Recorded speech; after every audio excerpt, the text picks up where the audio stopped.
Hi, I'm Rodney Edwards, and you're listening to Human Nature. In each episode, I'll talk to a special guest about dealing with life, the highs, the lows, and everything in between. Their thoughts on emotion, love, loss, and the meaning of life. In this week's episode, Eamonn Holmes, a son, a brother, a father, a husband, and one of the best known faces on television for more than 40 years. But what makes him tick? This is the personal side of a very public figure.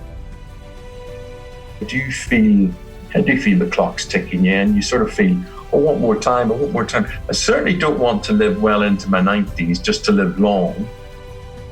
There are a lot of loose ends, a lot of things that, you wonder where they said, what were your last words, what way did you last deal with that person.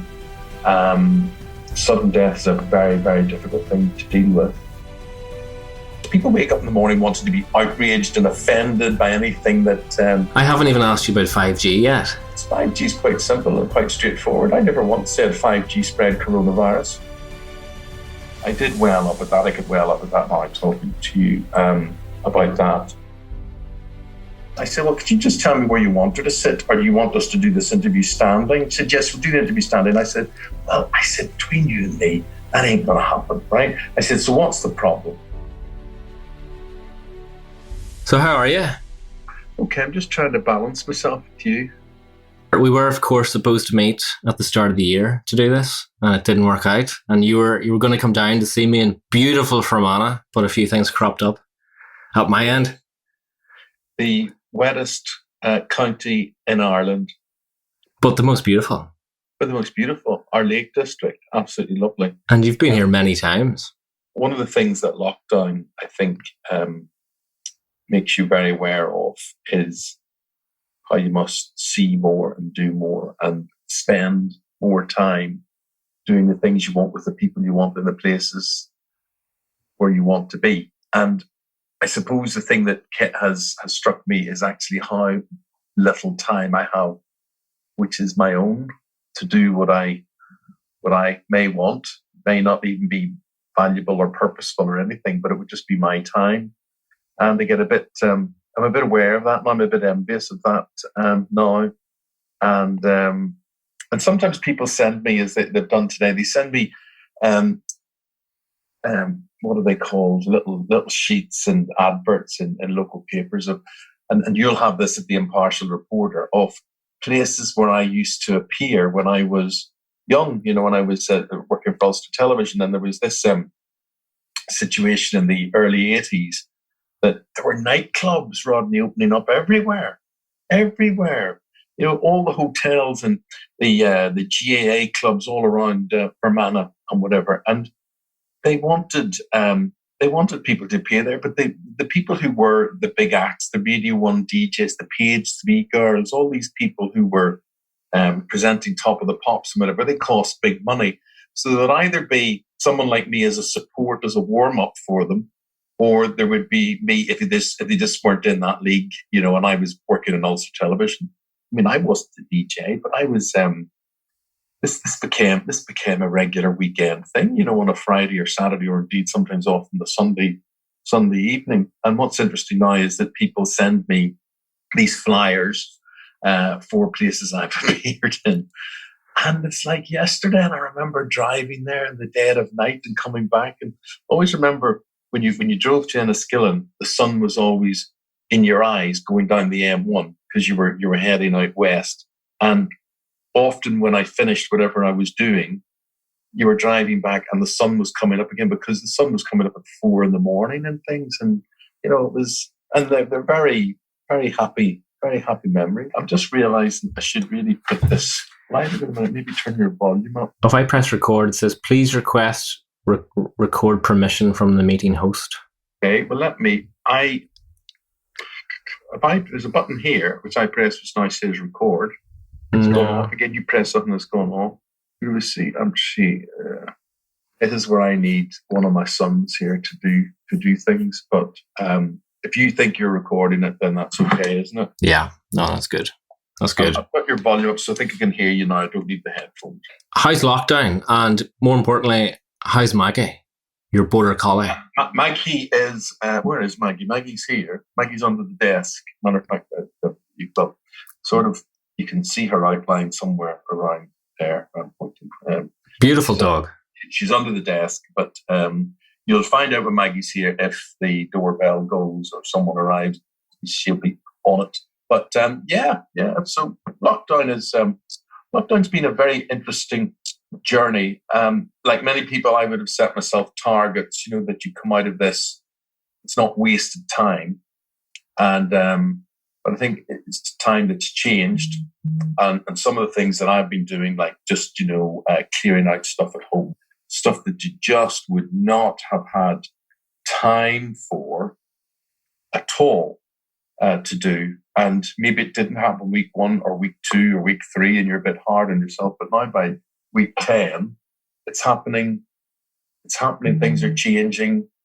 And I suppose, well, I think I'm changing. I'm disappointed that you think that the world has stopped. There's less noise, there's less pollution, there are less people, there's lots of things. But actually, the world will not change. I suppose we just go back to the way we were. You were, of course, born in Belfast, as was I, and you were almost born on your mother Josie's birthday. Tell me about that. So the date would have been the 3rd of December. My mother's birthday is on the 4th of December. So basically what happened is that I was born at 1:45, which was 15 minutes before Mummy's birthday. So that was a close one. So the way it works is my birthday's on the 3rd, hers is on the 4th. And so it makes us very alike and very close, I suppose. Yeah, I know how much your mother means to you, so you must obviously be missing her very much now during this coronavirus lockdown. Yeah, I think it's the biggest sort of, what am I trying to say? It's the biggest hurt in all of this, that not being able to travel back home to Belfast, and obviously also doing it in a way to secure her, make her safe, because she's 92 years of age, she's very frail. And you just have to minimize the risk as best you can. And if she would only be accessible to modern technology like this, I think things would be easier, but she's very resistant to all sorts of modern technology, I'm afraid. Well, the narrow hallway, the small parlour, the coal hole, as you called it, under the stairs, and the scullery. What was it like growing up at 161 New Lodge Road, Belfast? Yeah, well, it doesn't exist anymore, which is very funny. But they do. Actually, whatever way they reconstructed the New Lodge Road, they have, I think, a number 157 and 159 and a 163. But 161, they didn't rebuild it. And my brother sent me a picture last week of someone in an adjacent street, totally unrelated picture. But in the background was our house, and we were beside a fruit and vegetable general store beside that. And I just remember this really sort of happy, magical times. I think you have to put that down to your parents, because they create the environment. And so I don't think we were people who had much, but I was never aware of deprivation. I was never aware we hadn't got much. And we had, my mum still very high standards in us. And my dad was just like the most affable, funny man that you could imagine. Everybody was my dad's friend. He knew everybody. Everybody knew him as well. And so I have a very happy memory. I know that when the Troubles began in 1968, we had to move, and also our family was getting bigger. It literally was a 2 up, 2 down terraced house, and we had to find another council house after that. After my my third brother, 4 was then, that would have been in total.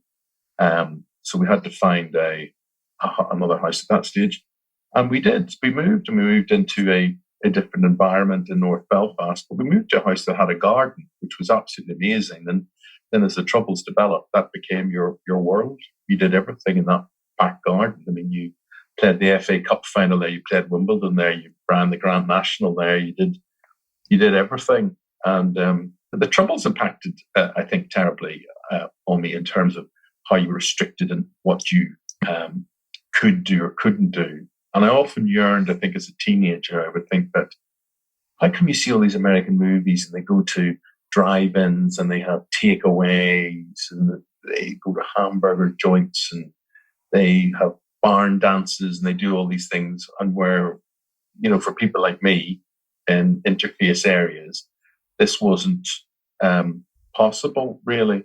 So they were very, very frightening times, and they changed, I think, the sort of person you were and what you could do. But I always think I'm very, very lucky to have come through the Troubles.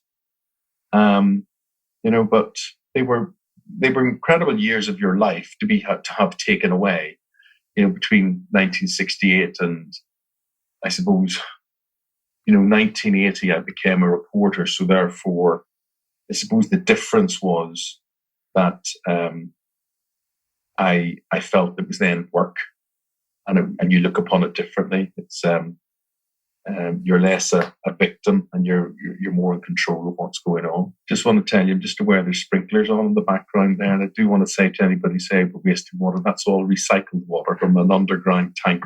That's all we use. It looks like a very nice garden as well. You're out sunning yourself in that garden during the week, were you? Yeah, I slave in that garden, I can tell you that. If you could relive one moment from your childhood, what would you do again? What would it be? Well, funny enough, I only think of happy things, and the only things that you would do again. I remember, mass gatherings, and it was always when relatives turned up at your very small house or whatever. There was alcohol taken, there were cigarettes smoked, there was singing. I always remember people burst into song. Song was an amazing thing, and I think, do people sing anymore in other people's houses? And I think, what a lovely other storytelling. It was all very, very happy. I remember the first time I was really aware of unhappiness was when the 11 plus loomed. And this was the first big hurdle in my life. And I thought it was all quite fun up until now, but now it's got to be quite serious. I wasn't from an academic household, and I went to, well, I thought it was a very lovely primary school, a very mixed, no, when I say mixed, it was mixed socially, it wasn't mixed sexually. There were no gender, there was only boys, and there was no other religions. It was a Catholic school, and it was all lovely up until then. And then there was the 11 plus, and then they sweated big time, and for some strange reason, I was able to jump that hurdle, and from a class of 44, I think there were only 8 of us or so passed, and we went on into grammar school. And I think for a lot of people, that determined who they were from 11 years of age and what they went on to do professionally. And I know the divide between the lads who would pass and the lads who wouldn't, the difference between being white-collar workers or blue-collar workers. And I don't think there was much of a difference in the intelligence and, the backgrounds and things, but it is what it is. I went to grammar school, and I had the most amazing education at St Malachy's College in Belfast. And so funny enough, Rodney, I don't look back at my life and say I'd like a second crack at something, really, because although I can remember tension, I can remember sadness, I can remember being incredibly frightened during the Troubles, outside personal bereavement and things like that, there was nothing horrible. I've nothing horrible things that would happen to me in terms of the Troubles of things. I dealt with them. I think luck plays a big part in what happens. Some people say luck is, picking a ballot out of a bucket and winning a prize. Other people would say things go your way. That's either luck or that's fate or that's talent. And maybe the harder you work, the luckier you get. But I think by and large, life has been quite kind to me. So I'm happy. What did living within that community teach you about life and death, particularly during the Troubles? I still think we live in an angry world today. And I think human life around the world is cheap. And what I don't understand is, I can understand winding people up. I can understand banter. I can understand lots of things like that. But I don't understand why I would go to, say, a football match, which I've always loved throughout my life, and wanting to smash a bottle over somebody's head or get involved in physical violence. I don't really, and as you're talking to me now about it, it comes back to me like shopping on a Saturday afternoon with your parents or whatever, usually with my mum, and full-scale riots in Royal Avenue in Belfast, between gangs. Really horrible things happening, witnessing, seeing bombs going off, seeing awful things burning down, all sorts of things like that. And today we see George Floyd in America and how people so want to vent their anger and their frustration about things. Brexit is another thing, even coronavirus. People get angry. People get angry very, very quickly. And is it something now because of social media they're more listened to, or they've got more of a platform to do it? But I'm not sure I've ever been overly angry about anything, or I like to think I do the right thing. I think I'm quite a balanced person, and I can stand back from something and see, well, that's obviously wrong, that's obviously right, or that shouldn't be. But I don't think there are any causes outside my family I would want to die for, really. Many young men joined groups during the Troubles, such as the IRA, and many young Catholic men. You didn't. Why not? Well, I think it would have been, luck would have something to do with it. Influence from your parents, simply saying, I think my parents were never political. I do think I was aware subconsciously of my dad being socialist and being, he always would say about politicians, very few of them are for the working man. And that's always stayed with me. I've always been probably, socialist. I'm quite middle of the road, but I'm sure I lean towards being socialist in terms of my political views because of my dad. And I could see my dad was a great admirer of Jerry Fitt, politician Jerry Fitt, or Lord Jerry Fitt, as he became. And there was a decency about Jerry Fitt, and there was just something about, I think my parents' attitude were, never you mind about that. You get on with what you're doing or what you're supposed to do. And they set a very good example, but they were never overtly political about anything. And I think they just cared about their sons. There were 5 boys in the house, and that would have been a big thing for my mum and dad to steer a line as to looking after us and how we would have seen ourselves. But I suppose my thing was that during the Troubles, I became more fixated about why it was happening and trying to analyze why it was happening, and being influenced by, because you weren't allowed out, or you didn't go out. I watched an awful lot of TV, and I was influenced by the TV that I watched, and I was very aware of who the reporters were at the time and what stations they worked for and what they did. And I just became more and more interested in that and being that, doing that. How would you describe freedom in your own words? Do you feel free? Me? I would say anyway. I would say no, but you're probably not free to give true opinions about things, because it's not worth the blooming hassle, really. It's not worth. No one can say, "Oh, I see your point. I see where you're coming from," and that. But I personally don't agree, or whatever. Everybody wants to, be outraged. People wake up in the morning wanting to be outraged and offended by anything that. I haven't even asked you about 5G yet. Well, 5G is quite simple and quite straightforward. I never once said 5G spread coronavirus. I said I respect anybody's right to question any narrative, but I'm not allowed to say anything on those things. And you know what? I don't care enough about 5G really to have an opinion or to care. And what disappoints me are a lot of people who deliberately misinterpret what you say. And they either comment on things because they haven't seen the interview or read the quote, because they just can, because they can.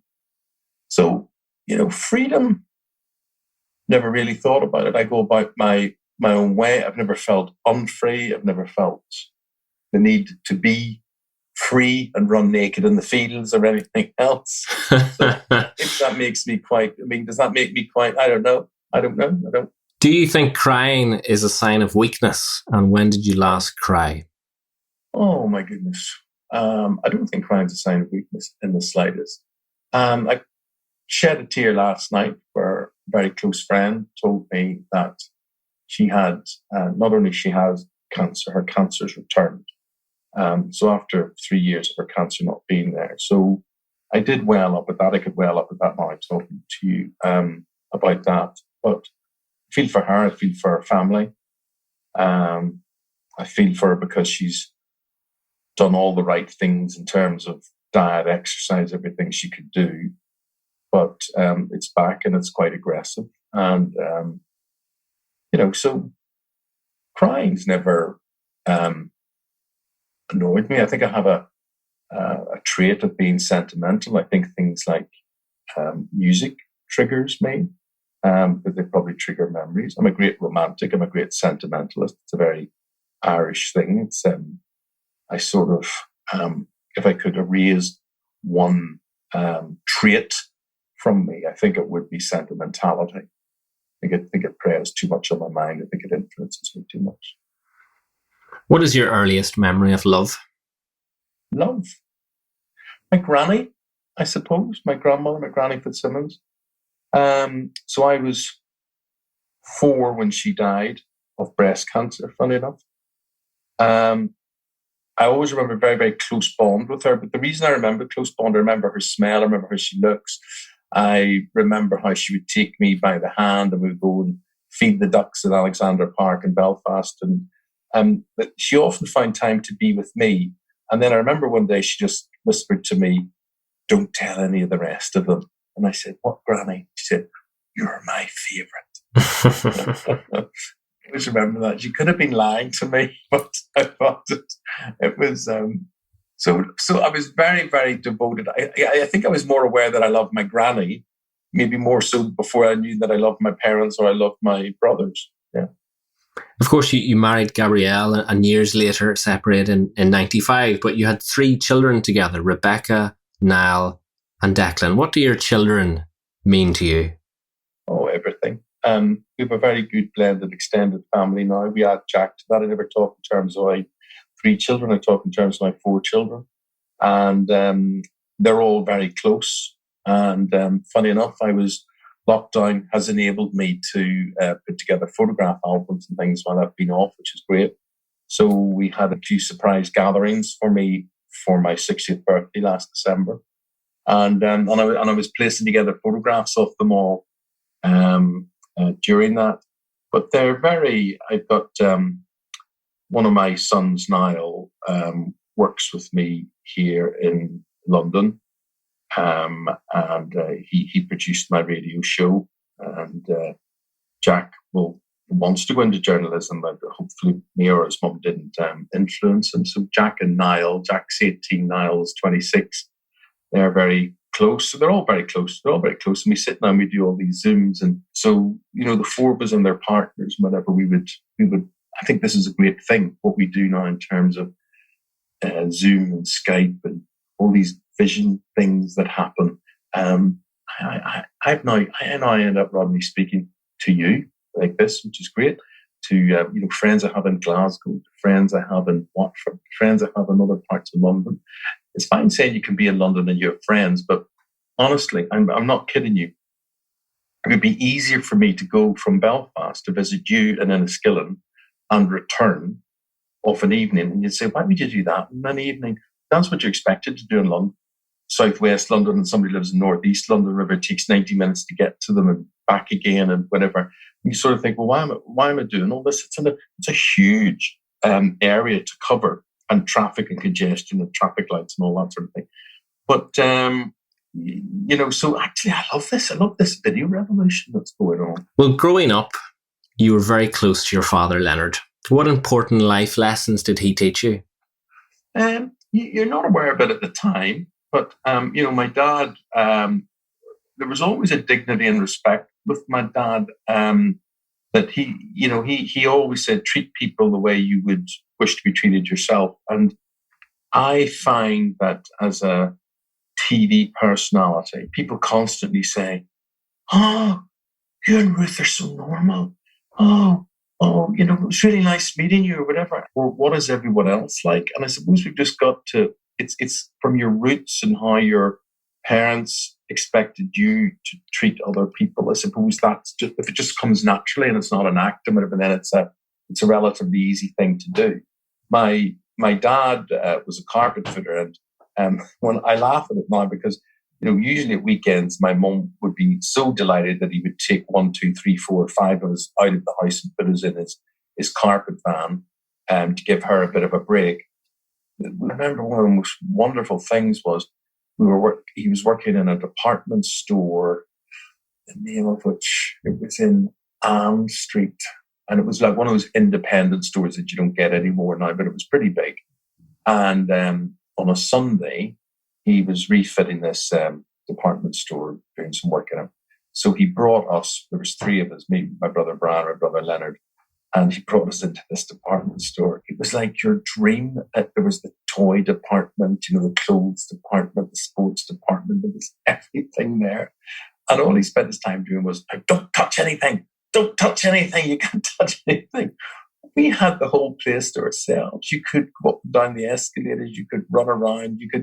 And it was the most amazing thing. I mean, there's probably very, very few people in life can say they had a whole department store to themselves. My dad was always meticulously, as my mum. They were very honest people. They were. I wouldn't say they were. I mean, they weren't overly religious, but they were very moral. So I mean, like things like thieving or cheating or whatever, just that wasn't part of the deal. So those lessons, so many lessons from my dad. Always remember, if a thing's worth doing, it's worth doing well. And there's not many things I can do well. So I suppose I applied myself to the one thing that I seemed to be doing quite well, which was broadcast. And I did throw myself into that. And I always thought, because I wasn't good enough to be a carpet fitter, all my other brothers can do it. 2 of them have chosen to do it. I've always felt a bit of a failure, and therefore sort of want to prove myself in my field, even though it's not a real sort of grafting field or a field where you could be overly proud of regarding his work. It's not work. I talk to people, and it's and that other thing.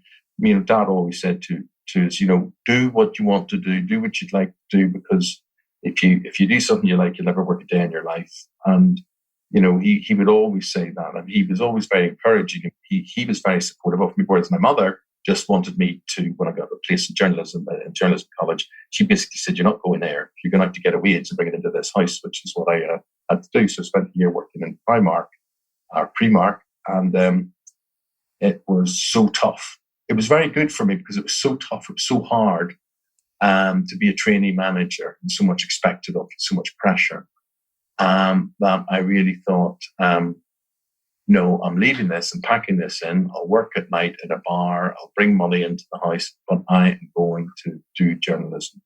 And I suppose the year in Primark made me think, you're so lucky to be doing something that you love, so don't mess it up.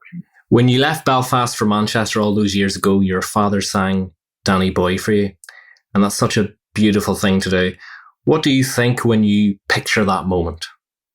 Well, you asked me earlier about, do you cry or does it make you emotional? But that would always make me well up. And I was at a function not so long ago, and I was with my very good friend for a long time, Barry McGuigan, boxer. And somebody sang Danny Boy. And I could just feel him shaking and crying beside me for a whole plethora of reasons. But basically because his dad used to go into the ring and sing it before Barry's big fights. So for the both of us, Barry knew it meant something to me, and I knew it meant something to him. And Barry's a very emotional fellow, very, very emotional fellow as well. And so for Dad to sing that, because he wouldn't be, he wouldn't have been regarded as a singer or do that. That was a big special thing. That's a special thing for him to do that. But that is one of those sort of, those are things that don't really happen anymore, or don't happen in the world I mix in anymore. But it's that meant a lot, and it would be better than any letter he could have ever penned to tell me how he was feeling about me leaving. I mean, my mother, I swear to you, this is not a lie, right? It's not a lie. So just 2 weeks ago, I'm on the phone to my mother, and I said, "Are you okay, Mum?" She said, "I'm not okay." Because I was just thinking here. And I said, before I die, I'm going to ask Eamonn, I'm going to ask him something. I said, "What, Mummy? What are you going to ask me?" And she said, "Why did you leave here and go to England for?" And I just am speechless. At times I go, "Oh, Mummy, where do I begin? Where do I begin with this?" It's like being a footballer and you're playing for Cliftonville and Man United say they want to sign you. I said, so you have to decide whether you stay at Cliftonville or you go and take a risk with the big time. But why would you go? Why would you go? So she doesn't understand. She just does not comprehend why I would have gone to England. And, and gosh, and yet the one thing I'm absolutely sure about, I never wanted to do it at the time, never wanted to go to England, absolutely didn't want to go. But when they came in for me and said, "Right, will you join the BBC National to broadcast daytime television from Manchester?" I knew I had to go because I had been doing the top job in Northern Ireland for 6 years, and I was only 26 years of age. So, I'd have been doing it 10 years, I'd have been 30, and Ulster Television and the viewers would have been well within their right to say, "Right, we've had enough of him. Let's have somebody else on." And where did I go at 30? Where was I going to go? And I thought, I have to get out of here before they get rid of me. In 5 years' time, Eamonn, you will be the same age your father was when he died. Your dad died when he was 65 from a heart attack. That was back in 1991. Do you think about your mortality? Oh, very definitely, yeah. I think there's a certain morbidity, we think. You've only got so many years left. And that's why I think lockdown has concentrated my mind in terms of, right, the clock's ticking. What have you got to do while you're still alive, while you're still able-bodied? And I think it should work for a lot of us. We don't know the brevity of life. We don't know how long we have left. And we have a duty to live it as best as we can. So I'm not exactly sure what I'm going to do, my friend, but I do feel the clock's ticking, yeah, and you sort of feel, I want more time. I certainly don't want to live well into my 90s just to live long. I don't want to live longer not to live better. I just want to lead a good life. I don't want to live a long life and it not to be a better life. So that would be my view on it.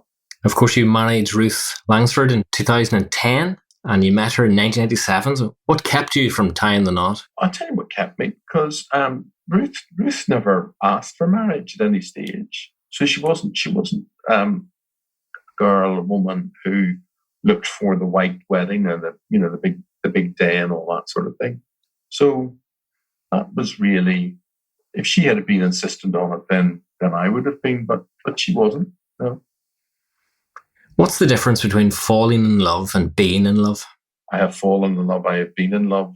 I'm in love with love. I like love. I'm a romantic person. I think that people who don't have love in their life, I find it sad. I find it incomprehensible. So whether you love a person, whether you love an animal, whether you love God, whether you love a car, there are many things in life that I would look at and I would say, yes, I really love that, or I love doing this. And the feeling of loving, we started talking about the dog very early on there, and the feeling, completely different type of love that came into my life 8 years ago with that dog. To be able to adopt a rescue dog, and to then feel the unconditional love that a dog gives you. And there's that saying, I hope I become the person that my dog thinks I am, because just if a human being treated you the way a dog treats you, there'd be no troubles in the world between anybody. And that's why I don't really understand people who abuse animals. I just don't. Maggie's given me an understanding and an insight into the wider animal world, and I now watch a lot of animal documentaries and worry a lot about animal welfare and worry about myself and my attitude towards animals and how hypocritical I may be with that, and if I could be a better person. But I think love comes in many forms for many people, and if you have it in your life, you're very blessed. Ruth lost her sister Julia to suicide last year, and can you just explain the impact of losing someone in this way and what that has on a family? Well, it's just the unanswered questions. I mean, I experienced sudden death with my father, and there are a lot of loose ends, a lot of things that, you wonder, were they said? What were your last words? What way did you last deal with that person? Sudden death is a very, very difficult thing to deal with. And with Julia, she was just the most lovely, genteel, kind person. I often used to joke to her and Ruth, I got the wrong sister. But she was a lovely, lovely person, tortured by mental depression. And Ruth was very, very caring, very loving to her. And I think there can often be a guilt when you think, well, should I have been there? Where was I? I was in Belfast. Ruth was in London, and her sister was in East Sussex. And, what can you do? You can't press the rewind button. And, what I would honestly say is that we were always very supportive. We were a loving family. Ruth could not have done more for her sister. And I think, it takes a lot of getting over that, what's relevant to me is that I'm part of a panel, a working group in North Belfast, which is looking at the situation there. And it has got the highest suicide rate, not just in Belfast, Northern Ireland, UK, but in Europe. And, I was born, bred, grew up in North Belfast. I had the same opportunities or lack of opportunities, or I think I had. And I sit with the panel and we talk and I say, look, please, can I just ask you all, why has this not happened to me? Or, explain this to me. And people are so good, and people who have studied this. And it can be a number of factors. It can be everything. It can be the power and love of a family around you. It can be influence of alcohol or drugs. It can be lack of opportunity for people, lack of education. None of these things are absolute in themselves, but some people are particularly susceptible to it. The question is, I don't know why. I'm just saying they would have said to me, you had stable parents, you didn't have a drink problem, you had a good education. Too many people have suffered this, and we can't really say, oh, it's all down to this, it's all down to that. But it's down to something really awful in somebody's mind when they think that is the only way out. And that's what we've got to learn about, study about, and find out more about. It's one thing being able to say to people, be kind to everybody. But if people aren't being kind to you, what's the answer to that? I think it's an interesting dilemma as to, are we just making people softer and more vulnerable? Or, what used to be a bad day or something going against you now turns out to be something that needs medical attention from kids. And I would be very careful about telling people, be kind, when not everybody's going to be kind back. When people wake up, people watch this interview or listen to what you and I have to say, and there'd be people outraged for some reason or other, outraged. Eamonn Holmes said this, Eamonn Holmes said that, but Eamonn Holmes is not allowed a view on this or that, or I don't like him, I don't like what he said. They are outraged. And you sort of think, well, why are you outraged? Just why? Look into your own lives. I don't think I'm somebody that has any influence over how other people think. Other people may think I have. I don't think I have. Why do you face so much criticism? I know there's so many people who love and adore you. You know that. Why do you think that is? Well, like a lot of people, I sell newspapers, or I direct traffic to websites that are very keen to sensationalize and draw an audience. So, all of this plays into Trump's hands of fake news, because you got to look and you say, really, is that what was said? Anytime I present This Morning Live, which is every school holiday, every half term, every Friday, there will be clickbait headlines. Eamonn Holmes said this, did that, stormed off, insults, viewers aghast. And it's not true reporting, because there may be one complaint against you, but that's what makes the headline. And there may be 99 other people that say, that was brilliant, well done, Eamonn, fantastic. That's not reported. So it's not the journalism I learned, and it's not the journalism I want to be part of. It's just a sad situation, but the consequences to all of these things for lots of people. Look, I've come through a lot in my life, and I sort of probably have a thicker skin than most, but there you are. If you have people who don't have opinions, and people who don't say things, and people who are not there, I mean, most of all, I'm there on behalf of the viewer. That's what I'm there for.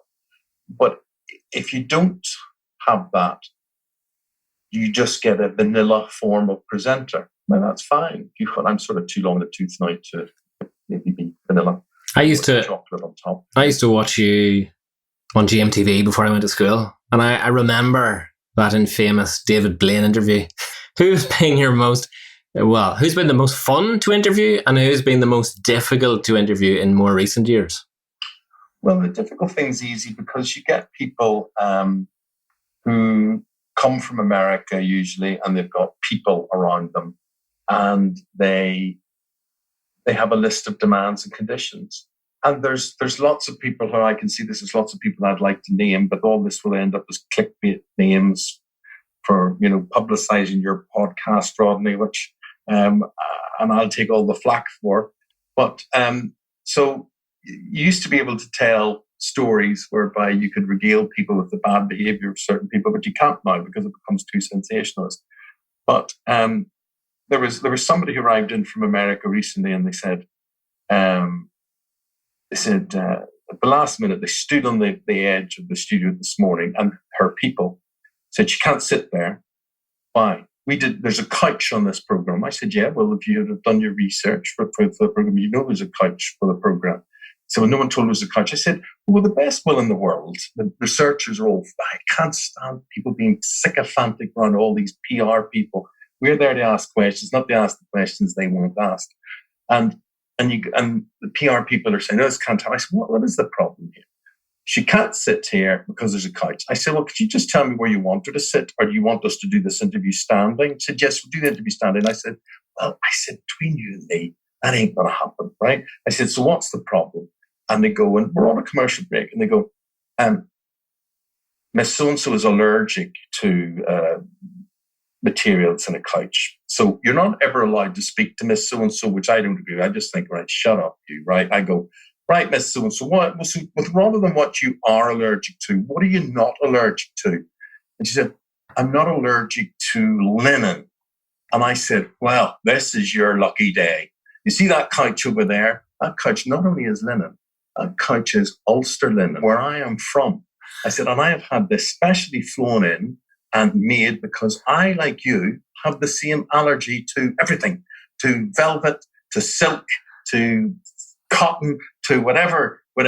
But anyway, we've got linen there, right, for you now." "Really?" And I went, "Oh, come over and try it." She sat down. I said, "Does it not feel great?" "Yeah, really. This is linen. Where is this from?" I said, "Northern Ireland. It's from Derry. right? That's where we get it in specially made for me in my contract. So we did the blooming interview.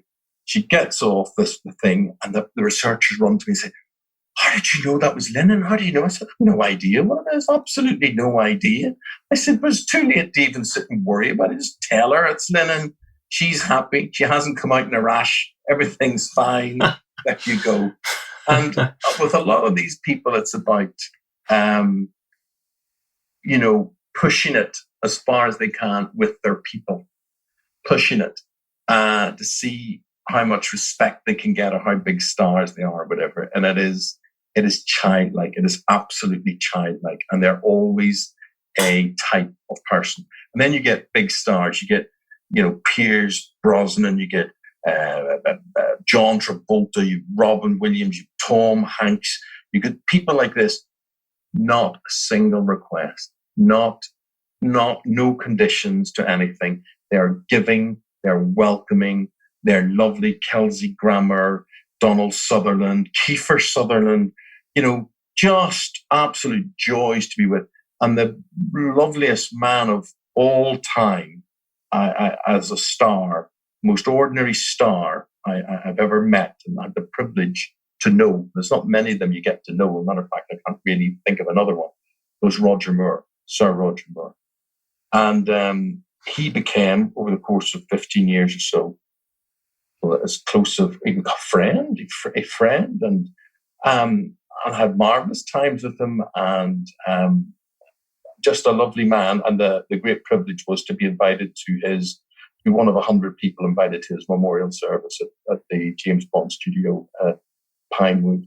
But again, that's what shows you what class is and what stars are. And there's so many people, believe me, I would like to name names, specifics. There's not a lot of people who you want to interview. You want to interview people who are really interesting and have lived a life. And but I'm lucky. To talk to people is a lovely privilege. You, of course, were the king of morning TV. What do you think now of Piers Morgan, who is essentially in your old chair? I think Piers saved morning TV, breakfast TV, not morning TV, breakfast TV. It's a difference. I think it was going down a drain of vanilla blandness, and I think he came there at a time and shook it up, and he was the right man in the right place at the right time, and so far so good, But the thing about Piers is, and probably why a lot of people watch him, is you don't know how long it'll last. You don't know how long he will last. You don't know when he I've had enough or whatever. But then at least he's worth watching. He's worth waking up to. And it takes different types of things. I think on BBC in the morning, Dan Walker is a very, very good presenter, probably more in the mold of what I'm somewhere in between Dan Walker and Piers Morgan, to be quite truthful. But I think that it takes all sorts, and I think we should have a choice as to what to watch. And if you don't like it, there's another channel switch over. And I think Piers has been the saviour of breakfast television. Yeah. Where do you find peace?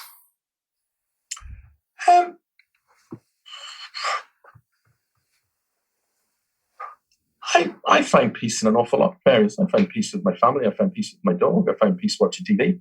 I find peace watching football. I find peace doing my charity work. I find peace. I'm relatively okay. I suppose the only hassle comes from being in the public eye. That's the only hassle. But I'm not a bad man. I don't do bad things. I'm at ease with myself, and I suppose I'm relatively simple. Is the word. I don't require a lot. I don't require the biggest, best car, the biggest, best house, or the biggest, best of anything. I like good things, but I'm okay. Yeah. You've been in the public eye now for what, over 40 years? Yeah. Why is it a hassle? Well, it's a hassle because you're always on duty. It's a hassle because you're always supposed to be accountable.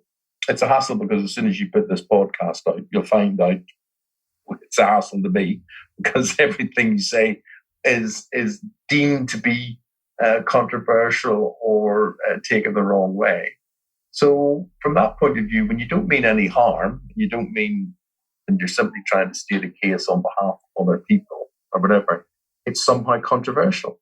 It's somehow controversial if you defend cabin crew who are, losing their jobs. It's controversial if you talk about tax matters. It's controversial if you don't say about other things, if you don't support things. There's a terrible pressure on social media to either support something or not support something. So the idea is that increasingly that a lot of the public love the idea that they can determine your life and how you are perceived through them and how often they can complain about you or whatever. So I suppose that's why it's hassle. Does that mean you're always watching what you say and you're always worrying about the next, tweet storm or whatever happens online on social media? Well, yes and no. You've got to be true to yourself and you've got to be responsible. But, when people try and make out you've made a gaffe or you've been deliberately controversial, you look at something and you think, really? Really?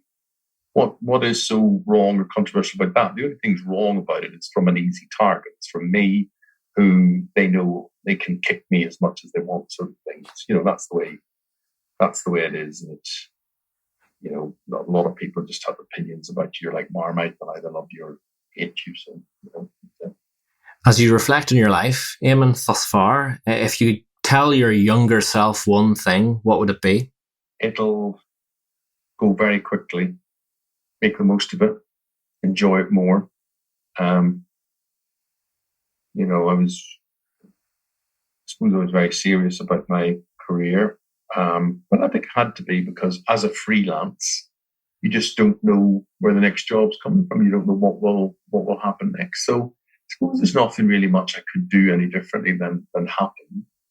I had some wonderful years. I mean, my 6 years at Ulster Television was, I don't know how to describe it to you. It was like a university for broadcast. It was what we were allowed to do, what we did do, working with top professionals in a newsroom in a war situation, and then trying to bring normality to that situation as well, working under the wing of, amazing people like Jackie Fullerton and being there with Gloria Hunniford, watching her close up.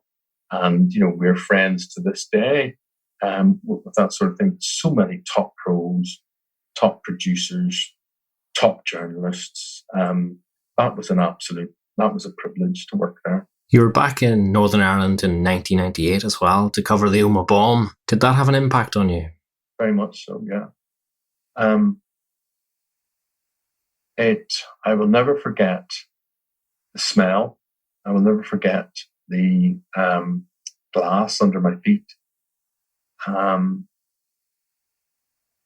the surreal thing was the Royal Ulster Constabulary there, who had the place cordoned off, whatever. And when I arrived, reporting in the dead of night, whatever, for GMTV, I would talk to these people, and I would say to the officers and things, I just walk up and talk to them, not as a reporter, but just sort of as me. And the next minute they would say, Eamonn, come over here and we'll show you this, or Eamonn, do that. Well, there was blooming uproar from the rest of the press that were there, blooming uproar. And the point was, maybe I thought, well, maybe A, if you were pleasant and nice to the officers that were there, maybe B, if you were known to them, which you're not, and C, I was one of ours there. And I was very privileged and very just respectful of the access that I was given, because I mean, there's a hardness with a lot of interviews that people do, and people know they're not going to get that from me. But so I was very grateful to the officers for access that was given. And what actually happened was I stepped back and I said, you know what? If it's all annoying you so much, I'll not cross this line or I'll not do this. And I stood there. And it's not that. I don't find there's any real brotherhood within media ranks. It is everybody for themselves and getting what you can. That wasn't what was interesting to me. What was interesting to me was being respectful to the dead, being, there were families there that I've been in touch with, I've kept in touch with. There's one family that live in Surrey here, who lost their young lad. And I think all of us look and we say that could have been my mother, my father, my sister, my brother, my son, my daughter, with all of that. And that, yes, of course, that made a huge impact in the area. Omagh and Dunblane, the Dunblane shootings, those primary school teachers, pupils being in Dunblane. I think, again, because I could look at those pictures and I could see my own children in those classroom pictures with that. But also just when you come across, sometimes, as a reporter, you've got to balance both sides of the story. And not sometimes, all the time you're supposed to do this. But, I don't believe media is impartial. It should be, but it isn't. And I don't believe, sometimes I think, how can you be impartial? How could you be impartial about Thomas Hamilton in Dunblane? Just one mad, perverted sicko and a gun killing school children. How do you put the other side of the story to that? Well, what's next for Eamonn Holmes? I saw your tweet last night, that wonderful photograph of a young 21-year-old Eamonn at UTV. Would you like to do that again? Yeah, I would. I think so. I think I can do that job. There's a lot of things you could do. I think, somewhere. I think the business changed and who they want for business has changed. It's fine. I think the future probably for broadcasting is not on big channels. It's probably this. It's probably creating your own channel. So whether it's Rodney Edwards TV channel or Eamonn Holmes TV channel. I'm not saying that would happen. I'm just saying that that's what will end up because viewing becomes so disparate for these things. But I'd like to think there's a talk show or something, a chat show left in me. I don't want anything overly controversial or combative or whatever. I just actually like that Irish thing, talking to people, which often doesn't happen in England because interviews are so small and often can be quite trivial. What I love about shows like The Late Late Show and all the other talk shows like Mary McCallaghan or whatever that RTE do is that they give long, healthy respect to conversation. And I think that is a wonderful thing. And the thinking is maybe today's audience doesn't want that. Maybe it doesn't. I don't know. But it seems to be working in RTE. Seems to work, all the time there. We did I love when people complain about interviews and they'll say, look at Eamonn Holmes on this show doing this, whatever. Sometimes you think, do you think I had any say in that? Were you not part of the production meeting where I said, this is rubbish? This is nonsense. But you sort of have to do it anyway. It's amazing when it goes wrong, you get all the blame. And when it goes right, somebody else gets all the praise. But you have a fabulous sense of humour, and that's evident by the fact that... I think so. That's not evident. Not evident to everybody, I can assure you. Well, evident insofar as you allow yourself to go on anything that Keith Lemon does. But he is the nicest guy. He is the absolute loveliest fella, and I'm very, very fond of him, yeah. Well, last question, Eamonn. This podcast is called Human Nature. What does it mean to be human? Wow. Well, I don't really know what it doesn't mean to be human. I'm totally aware and confident that I am human. Therefore, it's when you're not human. It's when you become somebody that you're not, when you pretend to be something that you're not, when you stand for something that you don't believe in, when you are impermeable to loss and suffering around you, when you're not kind, when you're not, when you don't see the funny side of things. And it amazes me there are a lot of people like that who just wake up wanting to be insulted. They don't see the funny side of things. Intolerance, bigotry, racism, all those things are the opposite of not being human. Being human is to try and do your best, not always succeeding, but at least if you try, in the words of my father, if a thing's worth doing, it's worth doing well. And if you fail at that, well, you're only human. Eamonn Holmes, thank you. Thank you, Rodney Edwards.